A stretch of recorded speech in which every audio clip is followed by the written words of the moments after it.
Alors, ça fait longtemps que je suis pas venu par là. Déco, c'est bon. Fausse plante, elle a pas bougé. Caméra, ça tourne. Micro, ok. Let's go.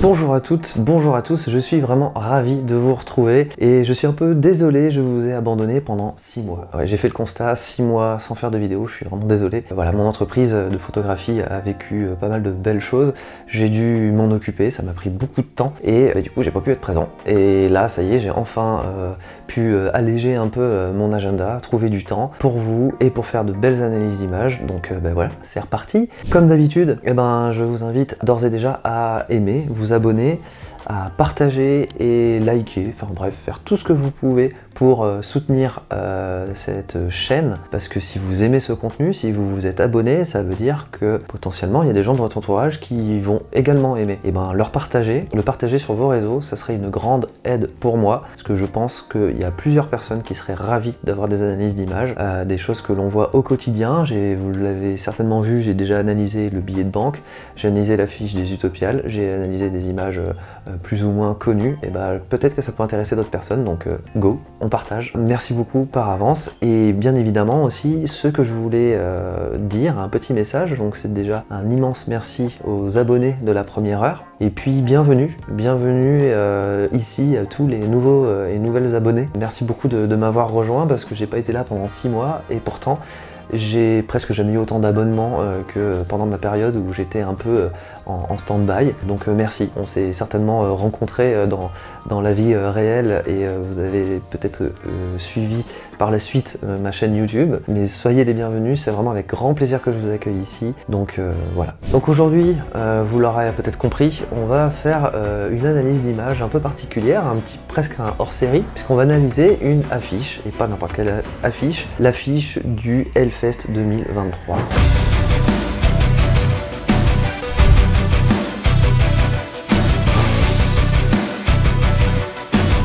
Ouais, alors on dirait pas comme ça parce que j'en ai pas spécialement le look, mais je kiffe le métal, j'en écoute très régulièrement. J'ai moi-même fait partie d'un groupe de métal pendant quelques années, notamment à l'époque où je vivais entre Poitiers et Angoulême. Et d'ailleurs, je passe le bonjour à mes amis qui sont toujours dans ce domaine du métal, qui sont toujours dans la musique. Voilà, c'est que de bons souvenirs. Donc revenons au Hellfest. Le Hellfest, j'y suis allé 3 fois. C'est un festival vraiment à une ambiance folle, un univers très à lui. J'adore vraiment y aller parce qu'on se déconnecte quand on y est, on se déconnecte vraiment de notre quotidien. Et vous allez le voir, c'est pour moi la volonté de l'affiche 2023. On va commencer par la base, on va faire une petite analyse très rapide de qui a fait l'affiche. Donc selon mes recherches, la personne qui a fait cette affiche, c'est Thomas Boutet. Thomas Boutet, c'est le directeur artistique du Hellfest. Il est salarié depuis plus de 12 ans là-bas, et c'est apparemment, si j'ai bien compris, c'est lui qui a fait tous les designs graphiques, qui a fait toutes les images du Hellfest, et donc notamment qui aurait fait, pareil, je prends des pincettes parce que j'ai pas trouvé autre information, donc si vous l'avez vraiment, je suis très curieux, mais voilà, ça serait Thomas Boutet qui aurait fait donc l'affiche 2023. Je vais être très franc, l'affiche 2023, c'est pas la plus belle. Non pas je dis pas qu'elle est pas réussie et qu'elle est ratée ou quoi que ce soit. C'est juste que 2022, je me suis pris trop tard. J'aurais dû vous faire l'analyse de 2022 parce que d'un point de vue image, c'était juste dingue. Il y avait une affiche de dingue. Quand je parle affiche, je parle pas des groupes qui sont venus, qui étaient aussi une affiche de dingue. D'un point de vue visuel, 2022, ils nous ont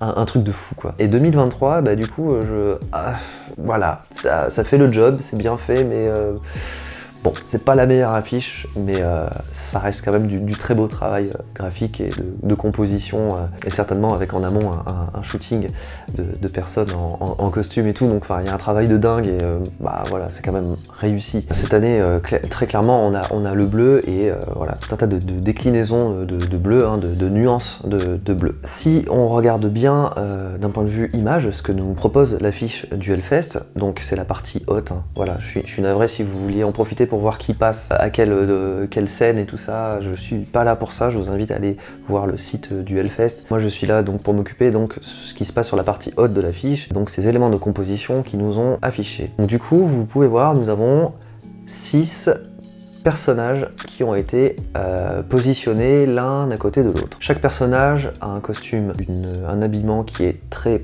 propre à lui et des accessoires qui sont différents. Dans tous les cas, on a une lumière bleue et on a un petit peu un côté de lumière divine qui vient de derrière, un petit peu ce côté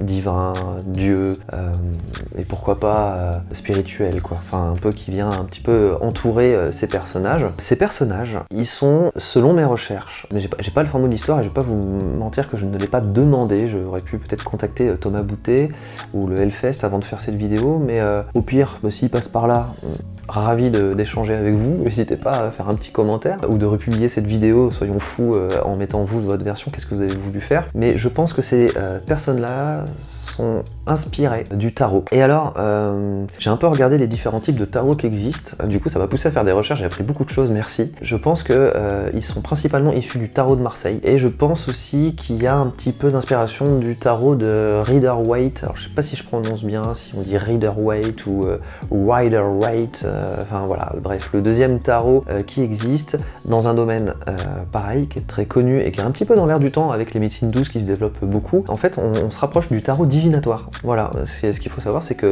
les personnages que l'on a en haut de l'affiche sont donc inspirés du tarot, on va dire de Marseille et de Rider-Waite, mais ce sont des tarots qui sont aujourd'hui utilisés pour du divinatoire. Donc ça, première info à retenir, et non des moindres, qui vont nous permettre donc de poser une lecture à cette affiche. Ce qu'il faut savoir aussi, et ça je l'ai lu sur le forum de discussion sur le site du Hellfest, il y a 6 personnages pour 6 scènes présentes. Et en fait, chaque personnage va représenter une des scènes du Hellfest. Donc c'est pas inintéressant, leur nombre n'est pas fait par hasard, et leur distinction, leur caractéristique, si j'ai envie de dire, n'est pas faite par hasard non plus. Et enfin, vous savez peut-être, mais dans le tarot, les personnages, en fait ce sont des arcanes. Et donc nous avons 6 arcanes en haut de l'affiche qui vont représenter les 6 scènes du Hellfest. De gauche à droite, quand on regarde la fiche du Hellfest, j'ai trouvé les arcanes. Alors j'ai un peu essayé de faire le jeu des devinettes parce qu'évidemment Thomas Boutet a un peu brouillé les pistes puisqu'il s'est inspiré des arcanes de tarot, mais je pense qu'il y a eu un petit peu de création graphique, un petit peu de fantaisie, de dérivés qui ont été faits par sa part et par son équipe. L'équipe qui dirige peut-être. En tout cas, je pense qu'en un premier lieu, on a l'ermite, personnage qui revient dans les 2 types de tarot que je vous ai cités plus tôt. Et alors après, je sais pas du tout. Vraiment, j'ai essayé de chercher, de comprendre quel est ce personnage qu'il a essayé de faire avec des bâtons, fagots, à la fois à la main de la personne et qui sortent du corps, du visage, à la place du visage. Et donc du coup, je suppose que c'est ou la reine ou le 10 de bâton. Reine de bâton ou 10 de bâton. Voilà, parce que j'ai trouvé quelques images, je crois que c'est dans le tarot de Rider-Waite, où le 10 de bâton est représenté, c'est une personne avec plein de bâtons dans les mains. Je me suis dit que c'était peut-être ça. Donc du coup, si vous avez la réponse, je suis vraiment très curieux pour ma culture générale de savoir quel arcane a voulu représenter Thomas Boutet sur ce deuxième personnage quand on part de la gauche. Ensuite, je pense que c'est assez évident, même s'il peut peut-être y avoir une confusion avec d'autres arcanes, mais je pense que nous avons l'empereur, et nous avons l'impératrice. Juste à côté de l'impératrice, on va retrouver, alors normalement c'est le pendu, mais pourquoi pas mettre au féminin, c'est donc, puisque c'est une femme, on va retrouver la pendue. Et pour terminer, je pense qu'il n'y a pas trop de doute non plus, nous avons la mort, avec la capuche dont on ne voit plus le visage, et on va voir que voilà, la main, le calice, tout ça laisse vraiment sous-entendre que il y a une grande chance que ça soit la mort. Ce que l'on peut voir dans les éléments qui composent cette photo, c'est très important de voir que nous avons donc des petits éléments comme la lanterne, on a des sceptres, on a le calice que tient la mort, un calice de poison je pense, on a le fagot, et puis on a les espèces de trônes aussi derrière. On reverra après un petit peu leur forme qui ne semble pas laissée au hasard. Et évidemment on a pour la pendue, on a donc, le nœud coulant qu'elle tient dans ses mains et qui visiblement elle a réussi à arracher, ce qui fait qu'elle n'est pas pendue.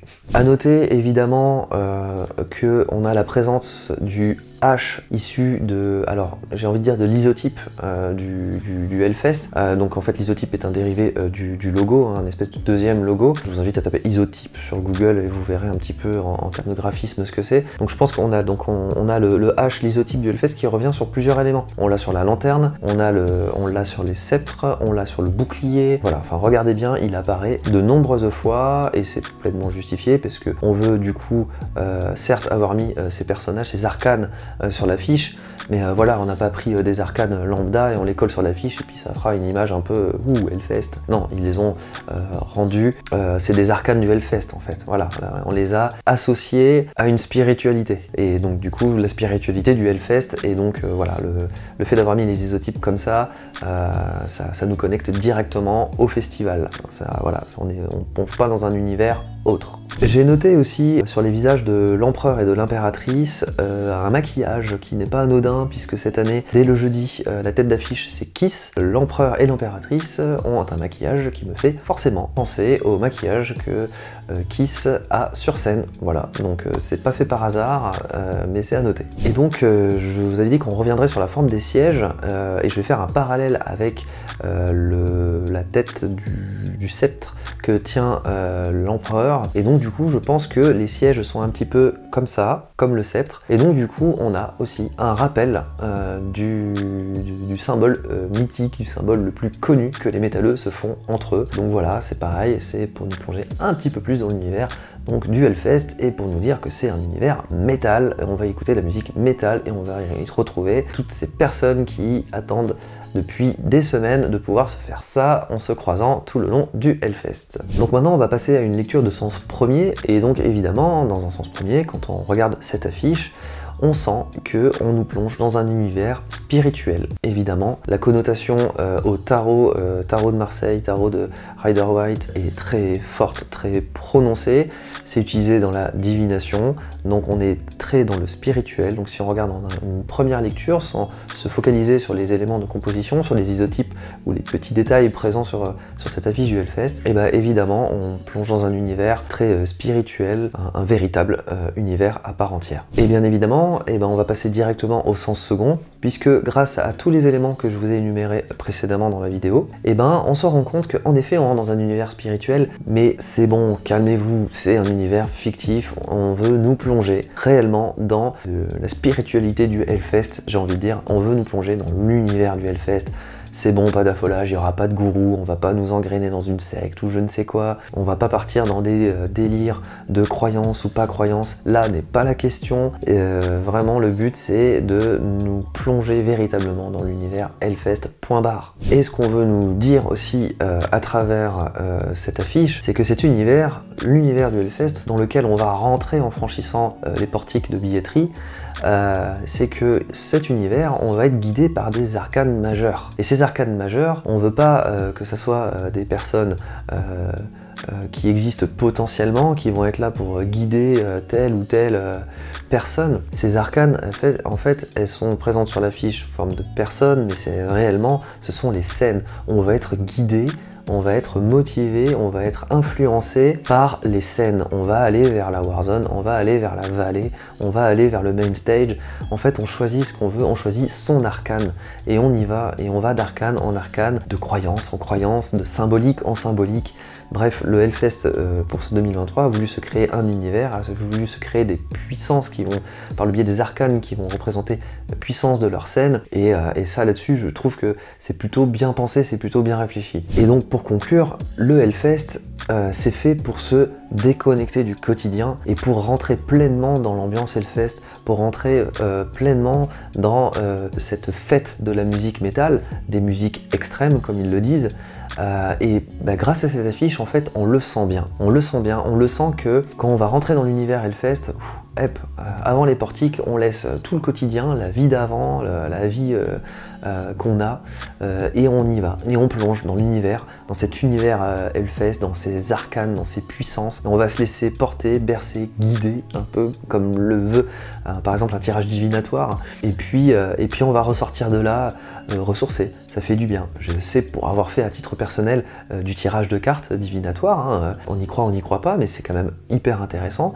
Ça nous fait poser des questions, ça nous fait évoquer des sujets, ça nous fait en discuter avec la personne qui vous fait tirer les cartes, et bien on en ressort mieux en fait, un peu comme, pas une thérapie, mais un peu comme une séance chez un psy, parce qu'on a évoqué certains sujets par le biais des cartes. Et bien en fait, quand on va aller au Hellfest, par le biais des arcanes ici, non pas représentés par des cartes, mais par des scènes, quand on va ressortir du Hellfest, on va ressortir avec une énorme bouffée d'oxygène, comme si on avait fait notre thérapie, comme si on avait eu pendant quelques jours, quelques heures, cet univers de dingue qu'on affectionne, cet univers de musique extrême, on en prend plein les oreilles et plein la gueule pendant quelques jours, on ressort de là, Voilà, et c'est vraiment ce que veut nous faire le Hellfest cette année, ce que veut nous faire ressentir cette affiche, une volonté forte de nous faire plonger dans un univers et point barre. Voilà, et il n'y a pas de parallèle avec une religion quelconque, c'est très malin, il froisse personne, et pour autant il se crée une véritable identité, donc c'est plutôt cool, moi j'aime bien. Voilà, j'en reviens juste au fait que, ouais, c'est malin, c'est bien pensé, mais j'ai pas eu un effet « waouh, l'affiche quoi ».